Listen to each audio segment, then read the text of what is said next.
Hello student, मैं भागीरथ किलेरी आप सभी की केमिस्ट्री की ऑनलाइन यूट्यूब क्लास में मोस्ट वेलकम करता हूँ। इससे पहले क्लास में हम लोगों ने आइसोब्यूटिल क्लोराइड पढ़ा था, तृतीयक ब्यूटिल क्लोराइड पढ़ा था और आज पढ़ेंगे नियोपेंटिल क्लोराइड। ये इसका सामान्य नाम है। मैं आपको पहले ही बता चुका हूँ कि आइसो वर्ड, नियो वर्ड ये सामान्य नाम के लिए ही काम में लेते हैं सामान्यतः। और अब देखो नियो, और यहाँ देखो नाम चल रहा है पेंटिल। नियो वैसे कार्बन की संख्या सामान्य 5 से स्टार्ट होता है। 5 से पहले कभी नियो स्टार्ट होता ही नहीं। 5 के बाद में नियो 6 वाले में हो सकता है, 7 वाले में हो सकता है, जबकि 4 वाले में कभी भी नियो नहीं होता। नियो क्या है उसके बारे में देखिए। सबसे पहले ये एक कार्बन, इससे अगला ये कार्बन, ये 2 कार्बन, इससे अगले कार्बन पे 2 शेषत्रिक शाखा होती है। एक शेषत्रिक शाखा ऊपर और एक शेषत्रिक शाखा नीचे। जैसे एक कार्बन इधर बनाऊं और एक कार्बन इसके ऊपर बनाऊं, ये 2 कार्बन है, इनके साथ हाइड्रोजन जोड़ेंगे तभी शेषत्रिक बन जाएगा। और टोटल कार्बन कितने होते हैं? 5। कैसे? पेंटिल 1 2 3, 1 2 3 और ये 4। अब इस कार्बन को देखिए, इस कार्बन के बारे में बात करें। इसके टोटल बंध कितने होने चाहिए? 5 होने चाहिए। 1 2 3 4 तो है और एक बंद है और बना दो। ये कितने टोटल कितने होंगे? 4। 3 तो है, 1 2 3 और एक और बना दिया, ये 4। अब इस कार्बन के साथ देखो कितने हाइड्रोजन जुड़ेंगे? 3 जुड़ेंगे। एक बंद इधर, एक बंद इधर। इस प्रकार से टोटल बंद 4 होते हैं और चारों के साथ एक एक हाइड्रोजन जोड़िए। इस प्रकार से यह हाइड्रोजन जोड़ा, यहाँ पर भी हाइड्रोजन जोड़ा। इसके भी टोटल बंद कितने होते हैं? 4 होते हैं। 1 2 3 और ये 4। इन चारों के साथ हाइड्रोजन जोड़िए इस प्रकार से, ये हाइड्रोजन जोड़ा। इसके भी टोटल बंद 4 होंगे। एक तो है, 3 और बना देते हैं यहाँ पर इस प्रकार से, उनके साथ हाइड्रोजन जोड़िए, ये इस प्रकार से। इस कार्बन के बारे में बात करूं, इस कार्बन के टोटल बंध कितने होंगे? 4 होंगे। 1 2 1 2 3 4। इन 2 के साथ हाइड्रोजन जोड़िए यहाँ पर, ये इस प्रकार से। और ये जो समूह बच गया, यहाँ पर क्या जुड़ेगा? क्लोराइड जुड़ेगा। ये कह रहा है क्लोराइड। ये जो समूह ये नियो है, उसके साथ क्या जोड़ेंगे?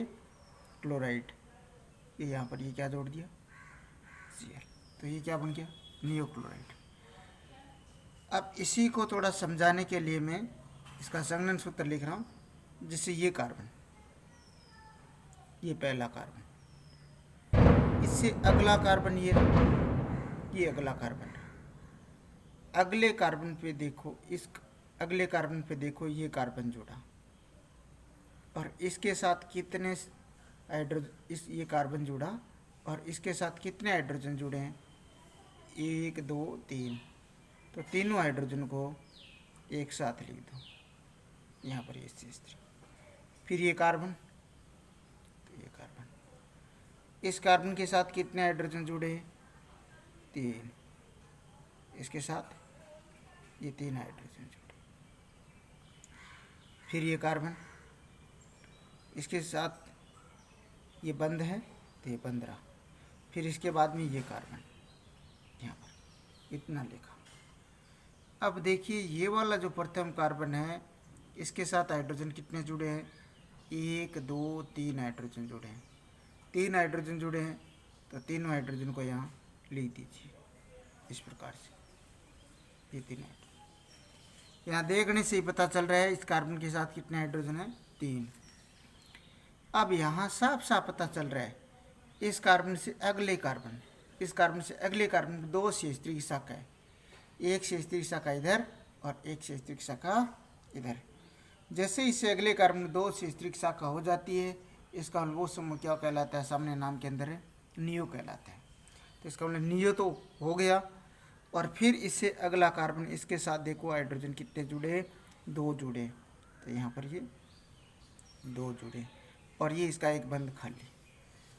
ये एल्किल समूह में भी बात हो चुकी थी कि ये जो समूह होता है नियोपेंटिल होते हैं, कि इससे अगले कार्बन पे देखो 2 CH3 शाखा, एक ऊपर और एक नीचे जुड़ी है, तो इसका मतलब नियो हो गया।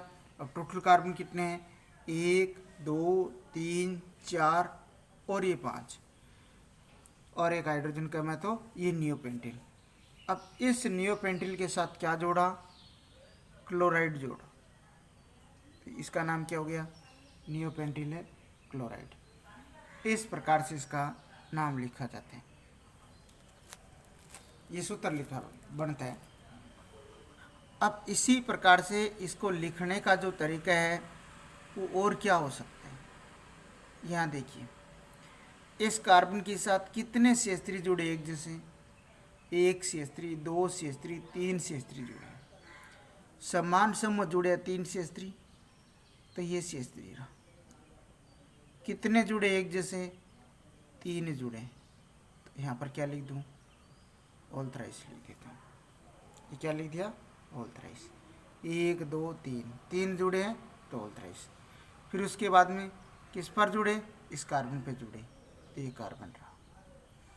सिंपल सी बात है, यहाँ देखने से पता चल रहा है ये 1 CH3 रहा, ये 2 CH3 रहा, ये 3 CH3 रहा।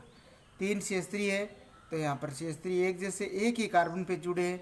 ये ध्यान रखिए आप, एक ही कार्बन पे अगर समान समूह जुड़े होते हैं तो यहाँ पर क्या लिख सकते हो, ऑल थ्राइस करके लिख सकते हो। फिर ये कार्बन तो ये कार्बन, फिर उसके बाद में क्या जुड़ा हुआ है, ये CH2 जुड़ा हुआ है, तो इधर क्या लिख देंगे, ये CH2 लिख देंगे।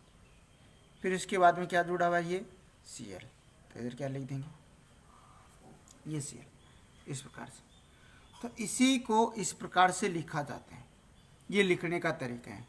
अब हमें ये दे के पूछ सकता है कि इसका नाम बताओ, सामने नाम क्या है, तो हमें ये पता होना चाहिए कि ये और ये दोनों यौगिक एक ही है। और या इससे हम बना सकते हैं सीधे इसी को, और देखो अगर ये दे देर कह दे इसका नाम बताओ, सामने नाम बताओ, IUPAC नाम बताओ, ये IUPAC नाम भी देखेंगे, पहले थोड़ा सामान बनाने के तरीके देख लेते हैं। ये जैसे कार्बन रहा, इस कार्बन के साथ देखो ये CH3 कितने जुड़े हैं, एक जैसे 3 CH3 जुड़े हैं, 1 CH3 इधर जोड़ दो,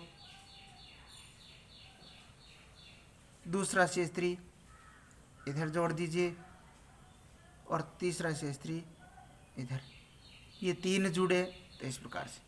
फिर इसके साथ क्या जुड़ा है, ये कार्बन, फिर इसके साथ इस कार्बन के साथ क्या जुड़ा है, इस कार्बन के साथ ये कार्बन जुड़ा है, इसके साथ कितने हाइड्रोजन, 2 हाइड्रोजन, तो ये CH2। फिर इसके साथ क्या जुड़ा है, ये Cl, ये Cl जुड़ा, ये देखो ये इसी को इस प्रकार से बना लेना है। ये 3 CH3 जुड़ा है, ये कार्बन तो ये कार्बन रहा, और इसके साथ 3 जुड़े हैं, तो एक CH3 इधर बना दो, एक इधर बना दो, एक इस तरफ, और ये CH2 और फिर ये Cl, इस प्रकार से। अब इसका IUPAC नाम कैसे लिखा जाता है, इसी का IUPAC नाम। अब देखो इसके IUPAC नाम लिखने के लिए इसकी क्या करेंगे, गिनती करेंगे कार्बनिक श्रृंखला की। कार्बनिक श्रृंखला की गिनती उस दिशा से करते हैं जिस दिशा से ये प्रतिस्थापी नज़दीक आते हैं। तो ये 1 नंबर रहा, ये 2 नंबर रहा, ये 3 नंबर रहा। इस दिशा से ये जो एलाइड जो हेलो समूह जुड़ा है, IUPAC नाम लिखेंगे तो इस Cl को क्या बोलते हैं, क्लोरो बोलते हैं। Cl को क्या बोलते हैं, क्लोरो बोलते हैं। और 2 पे क्या जुड़ा हुआ है, मेथिल समूह जुड़ा है, ये भी प्रतिस्थापी क्या है, मेथिल। CH3 को क्या बोलते हैं, मेथिल। ये पहले ही क्लासों में ये बात हो चुकी है सारी, कि ये जो CH3 है इसको क्या बोलते हैं, मेथिल बोलते हैं। ये भी प्रतिस्थापी रह गया क्योंकि ये कार्बनिक श्रृंखला में नहीं गिना जाता, और जो कार्बनिक श्रृंखला में गिना नहीं जाता वो क्या कहलाते हैं, प्रतिस्थापी कहलाते हैं। तो ये प्रतिस्थापी रहा। अब ये मेथिल प्रतिस्थापी है, ये मेथिल प्रतिस्थापी, जबकि ये जो Cl है वो क्लोरो प्रतिस्थापी है, ये क्लोरो प्रतिस्थापी। दो प्रतिस्थापी जुड़े हैं, तो दोनों प्रतिस्थापियों में देखिए जो इंग्लिश अल्फ़ाबेट में पहले आता है उसे पहले लिखा जाता है। इंग्लिश अल्फ़ाबेट में पहले तो क्लोरो आता है और क्लोरो पहले आता है, तो इसे क्या लिखेंगे, कितने पे जुड़ा है, 1 पे जुड़ा है, इसका नाम लिखेंगे 1 क्लोरो। ये 1 पे जुड़ा है, यहाँ देखो 1 नंबर कार्बन है, ये 1 नंबर कार्बन, तो ये 1 पे जुड़ा है, तो 1 क्लोरो लिख दिया, 1 पे क्लोरो जुड़ा है। उसके बाद में ये देखो ये मेथिल भी 2 पे जुड़ा है, तो ये मेथिल भी 2 पे जुड़ा है, मेथिल 2 जुड़े, कितने जुड़े मेथिल, 2 जुड़े, ये भी मेथिल है। और पहले क्लास में हमने देखा था कि जब दो समान समूह एक जैसे जुड़े हो और समान समूह एक जैसे जुड़े हो दो के लिए, तो डाई वर्ड काम में आता है, ये भी मेथिल और ये भी मेथिल। समान प्रतिस्थापी कहीं पर भी जुड़े हो तो उनके लिए डाई वर्ड काम में आते हैं। अब कितने पे जुड़े हैं, 2 पे जुड़े हैं, ये भी 2 पे जुड़ा है, और तो फिर अगला प्रतिस्थापी भी, ये भी क्या जुड़ा है, 2 पे जुड़ा है। जितनी बार जुड़े हैं उतनी बार संख्या लिख दो, ये भी 2 पे जुड़ा है, अगला भी 2 पे जुड़ा है। ये डेस, ये देखो जब 2 संख्या लिखते हो तो उनके बीच में कोमा लिखते हैं। क्यों लिखते हैं, कोमा नहीं लिखेंगे 2 और 2 कितने हो जाएंगे, 22, तो 22 तो पूरी कार्बनिक श्रृंखला में कार्बन ही नहीं है, इसमें देखो इसमें, और ये जुड़े हैं तो ये डेस लिखा जाता है। 2 समान समूह है तो डाई वर्ड काम में आता है, ये डाई, ये डाई रहा। क्या जुड़े हैं, मेथिल समूह जुड़े हैं, इसका नाम लिख देंगे डाई मेथिल, 2 जुड़े होने का डाई मेथिल। अब देखिए टोटल कार्बन कितने हैं, 1 2 3, 3 कार्बन को क्या बोलते हैं, प्रोपेन। इधर जगह नहीं है तो मैं इधर लिख रहा हूँ उसको, 3 को क्या बोलते हैं, प्रोपेन, तो ये प्रोपेन। इस प्रकार से 1 क्लोरो 2 डाई मेथिल प्रोपेन, इसका नाम लिखा जाता है। ये जो इसका नाम लिखा वो इसका IUPAC नाम है, IUPAC नाम, ये इस प्रकार से, ये इसका IUPAC नाम। और नियोपेंटिल क्लोराइड है वो इसका सामान्य नाम है। अब इसी प्रकार से अगले कुछ और यौगिक देखते हैं जिनके सामान्य नाम भी चलते हैं और IUPAC नाम भी चलते हैं, जैसे हेलोफोरम, हेलोफोरम, हेलोफोरम,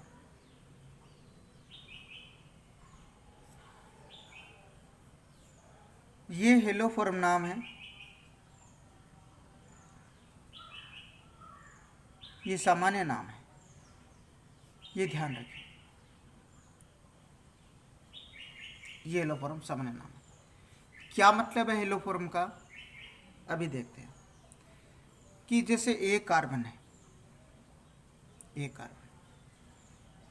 एक कार्बन को फोरम बोला जाता है, एक कार्बन क्या बोला जाता है, फोरम बोला जाता है एक कार्बन को। और एक ही कार्बन पे 3 हेलो समूह जुड़े हो, ये इस प्रकार से एक्शन में हेलो समूह जुड़े हो, 3 हेलो समूह जुड़े हो, और एक कार्बन की जो संयोजकता है वो हाइड्रोजन से पूरी हो। कार्बन की टोटल 4 संयोजकता होती है, एक कार्बन की संयोजकता हाइड्रोजन से पूरी हो और 3 जो संयोजकता है या 3 जो बंध है वो हेलोजन से कंप्लीट हो, हेलो समूह जुड़े हो, तो ऐसे यौगिकों को क्या बोलते हैं, हेलोफोरम बोलते हैं। ऐसे यौगिकों को क्या बोलते हैं, हेलोफोरम। ये इनका सामान्य नाम है, ये ध्यान रखिए इस बात को।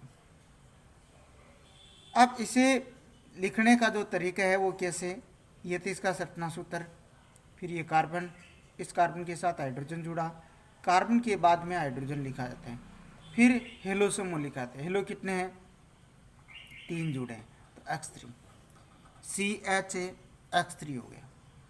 ये इस प्रकार से इसका ये संरचना सूत्र, ये इसका संघनन सूत्र कह सकते हैं। अब देखो यहाँ पर इसमें हेलोफोरम में हेलो समूह कैसे कैसे जुड़ते हैं उनके बारे में बात करता हूँ। इसके उदाहरण, इसका IUPAC नाम की बात, ये तो सामान्य नाम, इसका IUPAC नाम बात करते हैं। हेलो कितने जुड़े? 3 जुड़े, 1 2 3। हेलो कितने जुड़े? 3 जुड़े। समान समूह जुड़े हैं, एक जैसे जुड़े हैं, तो 3 को क्या बोलते हैं? ट्राई बोलते हैं। 3 को क्या बोलते हैं? ट्राई। समान समूह जुड़े, 2 जुड़े हो तो डाई बोलते हैं, 3 समूह जुड़े होते हैं तो ट्राई बोलते हैं। ये बात पहले क्लास में डिस्कस हो चुकी है। और ट्राई क्या जुड़े? हेलो जुड़े, तो try hello, try hello. Carbon कितना? 1, एक को क्या बोलते हैं? Methane, meth plus n. एक कार्बन को क्या बोलते हैं? Meth plus n. जैसे IUPAC नाम का तरीका वही है, मैंने आप लोगों को बताया था कि हेलो एल्केन, हेलो एल्केन। अब हेलो कितने जुड़े? 3 जुड़े, तो 3 जुड़े तो 3 को क्या बोलते हैं? ट्राई बोलते हैं। कार्बन कितना? 1, तो ट्राई हेलो मेथेन। अब बहुत सारे स्टूडेंट के दिमाग में ये भी बात आती है कि सर आप एक तरफ कह रहे हो कि हेलो IUPAC में नाम शामिल करते हैं, यहाँ जबकि IUPAC में नाम शामिल करते हैं, यहाँ तो सामान्य नाम के अंदर ही हेलो लिख दिया। ध्यान रखें कि सामान्य नाम के अंदर जो हेलो आता है उसे हेलाइड लिखते हैं, परंतु ध्यान रखें हेलो फॉर्म, एक ही कार्बन पे अगर 3 हेलोजन समूह जुड़े हो तो उसका सामान्य नाम हेलो फॉर्म होता है। और कोई भी हेलो फॉर्म नहीं होता पूरी ऑर्गेनिक केमिस्ट्री में। एक ही कार्बन पे अगर 3 हेलोजन समूह जुड़े हो, 3 ये हेलोजन समूह जुड़े हो, तो उस समय सामान्य नाम और IUPAC नाम दोनों जगह हेलो ही मानते हैं इसे, तो वो चाहे सामान्य नाम हो चाहे IUPAC नाम हो। ये कंडीशन केवल तभी है जब एक ही कार्बन पे 3 हेलो समूह जुड़े हो, तो उस कंडीशन में केवल इसे सामान्य नाम के अंदर हेलो फॉर्म बोलते हैं। फॉर्म का मतलब होता है एक कार्बन। केमिस्ट्री के अंदर, ऑर्गेनिक केमिस्ट्री में एक कार्बन होता है तो उसका मतलब क्या है? उसे फॉर्म बोलते हैं। ये कुछ सामान्य नाम है जो बातें हमें सीखने पड़ेगी। और उस पर 3 कार्बन जुड़े हों, 3 एक कार्बन पे 3 हेलो समूह जुड़े होने चाहिए, तब उसे सामान्य में से बोलते हैं हेलो फॉर्म। जबकि IUPAC रूल के तहत ही चलेगी। और जैसे क्या रूल है कि इसका नाम लिखने का? Halo alkane. तो हेलो एल्केन, अब हेलो कितने जुड़े इस पे? 1 2 3 जुड़े हैं, तो 3 जुड़े तो 3 को क्या बोलते हैं? ट्राई बोलते हैं। क्या जुड़े? हेलो समूह जुड़े तो हेलो लिख दिया। और एक कार्बन के एल्केन को क्या बोलते हैं? मेथेन बोलते हैं। मेथ प्लस एन, तो मेथेन एल्केन। जैसे मैं कुछ एग्जाम्पल से बात करूं, यहाँ जैसे ये कार्बन रहा, इस कार्बन के साथ जैसे मैं बात करूं, यहाँ पर ये देखिए, ये अब इसके उदाहरण है वो समझाने के लिए। यहाँ जैसे मैं एक Cl जोड़ देता हूँ, एक Cl यहाँ पर जोड़ा, एक Cl इस कार्बन के साथ जोड़ने किसी भी बंध पर आप जोड़ सकते हो, और इस पर एक कम से कम एक हाइड्रोजन होना चाहिए। ये एक हाइड्रोजन रहा। अब इसे लिखूंगा तो इस प्रकार से लिखा जा सकता है, ये कार्बन इसके साथ हाइड्रोजन जुड़ा है तो CH और ये Cl3। अब इसका सामान्य नाम, अब इस पर क्या जुड़ गया? क्लोरो जुड़ गया, तो इसका नाम क्या होगा? क्लोरो। क्या नाम होगा? क्लोरो। और एक कार्बन को क्या बोलते हैं? फॉर्म, तो क्लोरोफॉर्म। इसका ये सामान्य नाम क्या है? क्लोरोफॉर्म। क्लोरोफॉर्म ये सामान्य नाम है, ये क्लोरोफॉर्म। यहाँ देखिए, ये ध्यान रखिए एक ही कार्बन पे 3 हेलो समूह होने चाहिए तभी वो हेलो फॉर्म कहलाता है, और एक ही कार्बन होना चाहिए। कार्बन भी एक से ज़्यादा नहीं होना चाहिए। ये हेलो फॉर्म की एक स्पेशल ये बात है, एक ही कार्बन होना चाहिए, और उस एक ही कार्बन होगा तो 3 हेलो समूह उस कार्बन पे जुड़ेंगे, सिंपल सी बात है। और एक जो बंद खाली होगा उस पर हाइड्रोजन जुड़ जाएगा। तो ये जो नाम है वो क्लोरोफॉर्म, वो इसका सामान्य नाम है। और ये क्लोरोफॉर्म जो काम में लेते हैं, ये क्लोरोफॉर्म बेहोशी के लिए काम में लेते हैं। जब पहले डॉक्टर ऑपरेशन करते थे